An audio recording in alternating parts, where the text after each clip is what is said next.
पुणी देखा मकर राशि भाई भाई मानकर ये संक्रांति किपरि कटुची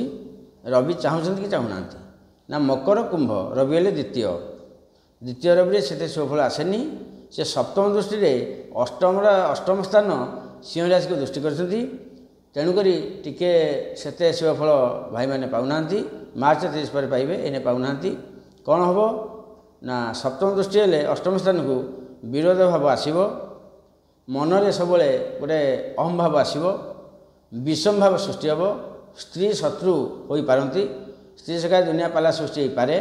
कौन से क्षेत्र में नदी पार होगा हेले हुशियार नदी पार हे बुड़ी जा भय रही एवं आमर जिते सब रहा माने भल कम सब टिके पछेक कले भल तेणुक यहाँ कले न कले कौन हम ना टे रविर शुभफल आपण पाऊना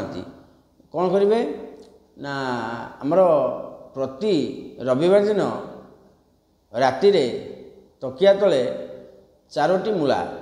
कि 5टी मूला देदेवे तकिया तले तब सकाल नहीं नई पकईदे जब ये कम करपारती ताले मकर राशि भाई भाई मैंने निश्चय 140% शुभफल रविर पाँच प्रतिकार कले आउ 10 बढ़ीज 50 रगो तो भल समय आसूँ मार्च पर बर्तमान को शनि चलन हे ये चलो से तो अलग कथा कि बर्तमान टे मकर राशि भल ये ना द्वितीय रवि रही धन चोरी हो पारे ऋण करपारती ऋण सुझिया को चेष्टा कले असफल हमें किंतु ऋण दबा नवा ए मासरे करवाटा ठीक नुह भल हेनी तेणुक टी असुविधा रही फिर देखा परवर्ती राशि।